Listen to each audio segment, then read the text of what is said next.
O segundo tema que eu acho absolutamente chave, que não está lá e tem muito a ver com a discussão de cidades, é o fato de que a forma como pobreza entra na discussão da sustentabilidade nesse fórum, e ele só repete o que acontece em outros fóruns, é como se fosse uma condicionante. Então é assim, a gente discute sustentabilidade, mas põe aí que primeiro a gente tem que resolver a pobreza. Não, se não resolver pobreza, não tem como a gente discutir sustentabilidade. Primeiro a gente resolve a pobreza, depois a gente resolve a sustentabilidade. Um pouco aquela história do primeiro cresce, depois distribui, e essas várias outras falácias que a gente tem no discurso. Né? Mas isso está no cerne do documento, e você lê ele e entende isso dessa maneira. Né? Sempre pobreza como um condicionante. E a gente tem que passar para a nova fase, que é uma fase em que as duas coisas, a qualidade ambiental e a pobreza, é como se fossem irmãos siameses. Eles estão completamente conectados. Você não resolverá a pobreza se não resolver e viabilizar a qualidade ambiental, sustentabilidade, e o mesmo acontece no sentido inverso. Isso passa muito longe. E a terceira e última crítica importante a esse documento é que ele não trata, ele não confronta o tema das desigualdades. Então, mais ou menos, a gente diz, não reconhece os limites, mas assim, provavelmente deve ter alguns limites, mas tecnologia e melhorias das coisas como a gente faz hoje resolverão o problema e permitirão que todos tenham oportunidades iguais. Acontece que se todos tiverem as oportunidades iguais, depende de onde você colocar a régua,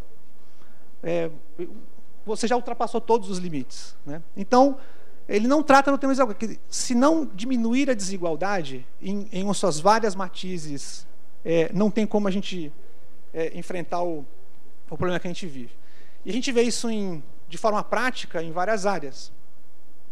Então, por exemplo, a gente tem limites sobre o uso do solo. A gente tem claro que a gente tem que fazer uma redução dramática, por exemplo, do uso de agroquímicos na agricultura. A gente tem que zerar o desmatamento e, se possível, reverter o desmatamento, mas a gente tem que alimentar 1 bilhão de pessoas que hoje são famintos. Né? Aliás, tem 1 bilhão também de obesos, então, aquela coisa curiosa das nossas idiosincrasias. Né?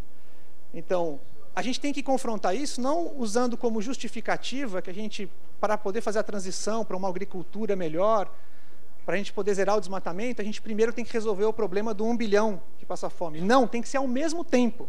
E esse é o tipo de desafio que tem que ser colocado num documento como esse. E aí, rapidamente vindo para o tema das cidades e já tentando encaminhar, eu diria o seguinte, e eu acho que o documento aqui aponta um pouco disso, né? A gente tem um processo enorme de urbanização, onde as pessoas estão se concentrando em espaços geográficos menores. Então, despraiando, a gente está se concentrando. Isso, de uma forma geral, quando se olha indicadores de toda e qualquer natureza, eles levam a uma melhoria de vários dos indicadores, simplesmente porque você concentra as pessoas, você consegue concentrar soluções.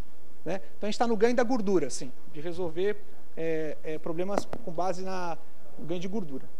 Só que, conforme você concentra, você também aumenta a concentração das demandas e da dependência.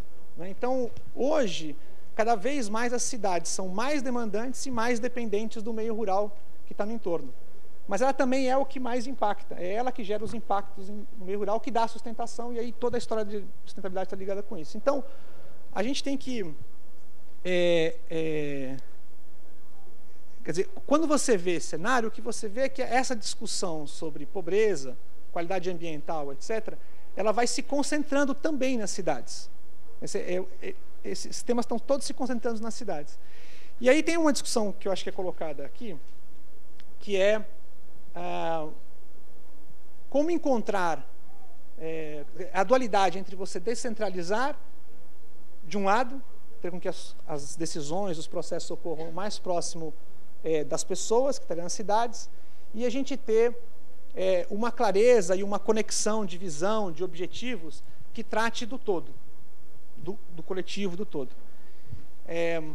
Então, eu acho que para Rio+20, a gente é capaz e deveria demandar, e é uma das coisas que eu acho que precisaria repensar na forma como esse documento sobre as cidades foi montado, ele dá um sinal de que não é mais tempo da gente pensar nos grandes objetivos e metas globais, etc., e a gente deve focar no como e o que deve ser feito nas cidades. Mas eu acho que a um nível mais local.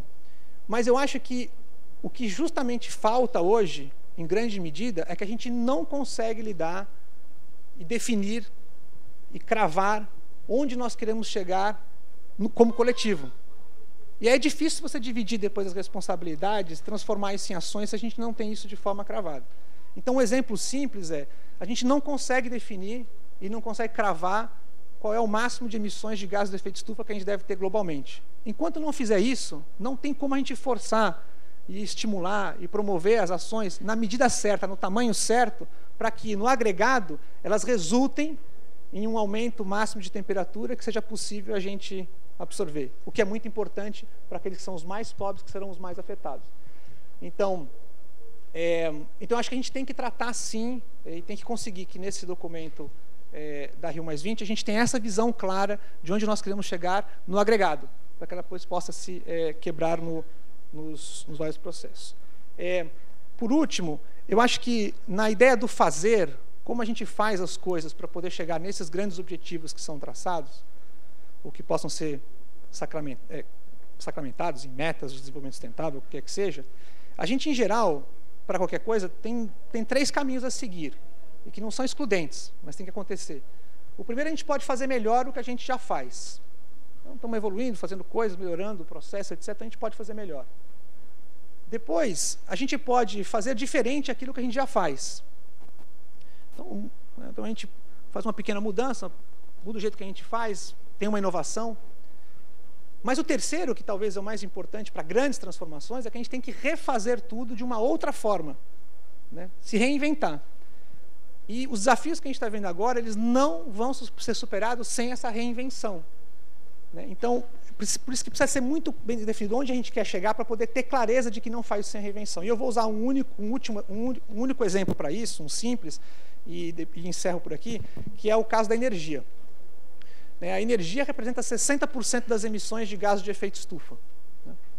1 bilhão de pessoas no mundo não têm acesso à energia, eles não usam qualquer tipo de energia, a emissão deles é zero, porque eles não têm acesso à energia, que tem vários benefícios.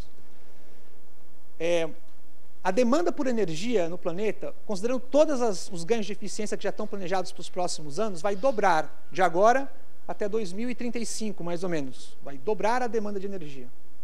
Mas se a gente quiser ter uma mínima chance, mínima, digo, 25% de chance, de fazer com que a temperatura global média não aumente mais do que 2 graus, que já é trágico, as emissões do setor de energia têm que cair em 2035 pela metade do que é hoje. O que quer dizer isso? Quer dizer o seguinte, hoje a gente tem uma infraestrutura X de energia, que gera um tanto de energia, nós vamos ter que construir essa mesma quantidade com emissão zero, e além disso vai ter que pegar aquilo que já está instalado e reduzir pela metade as emissões. Esse é o tamanho do desafio para 2035. Se ele não for colocado nessa dimensão, a gente vai continuar falando em eficiência energética, em construir uma termoelétrica que é um pouco melhor. Ela usa carvão mineral, mas ela tem uma tecnologia sensacional, nova, aí, que reduz 30% dessas emissões. Ela não resolve o problema. A gente tem que fazer processos que sejam de transformação muito mais sofisticados. E a gente não consegue fazer isso se não for com o conjunto. Em pedacinhos não dá, só dá se a gente mudar o mindset, digamos assim, a forma de pensamento. É isso.